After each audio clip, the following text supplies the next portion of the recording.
Hello, welcome back everybody. This is a follow-up video for the key making process.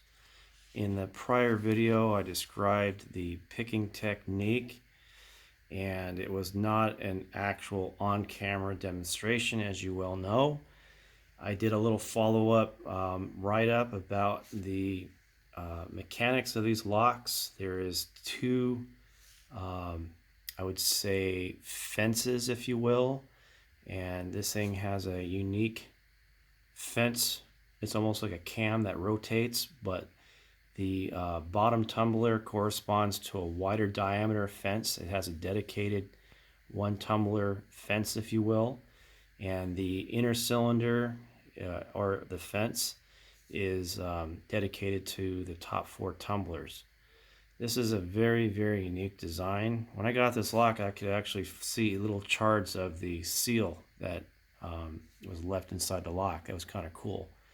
So what do you get when you take a solid block of brass? Nah, this isn't brass, guys. I don't really like working with brass. This stuff is too soft. You take brass, you drop it. It's done. It's like clay. It'll make a nice little dent. I stopped making brass keys a long time ago. So what I've got here is a solid little brick of bronze, and this is not aluminum bronze. I don't know the exact makeup of it, but I know aluminum bronze, and that's not what this stuff is. This is a very, very strong material, and it's almost self-lubricating, because when you can make a key and insert it, it feels like I don't know, like a bushing, and that's why they make bronze bushings, I suppose. It's a lubricating metal. So let me show you the end result. This is the key that I made right here. Yeah, look at that. This was made all on my drill press out of solid bronze material. Look at the nice bitting. I actually rounded the bits on this to reduce friction. Even the bottom wart cut was done on the drill press using a hand technique on the cross slide vise. Perhaps I should do a separate video on that.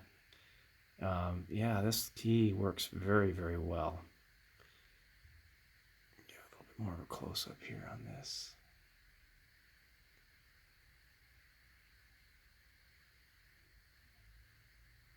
I like my bows to be really thick. Let me demonstrate the lock.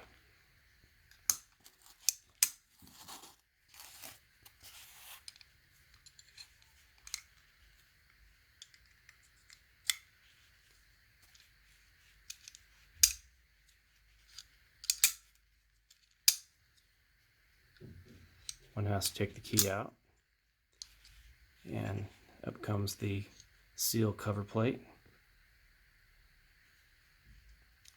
What a fine antique this is. I love it. Let me tell you guys, when you can take an old lock missing a key, and when you can make something like this, that's what true locksmithing is all about. That's why I love this hobby. This is solving the puzzle, making something that you can call your own art, and this is a working art, and I love it. I hope you see it the same way. Anyway, thanks for watching, guys.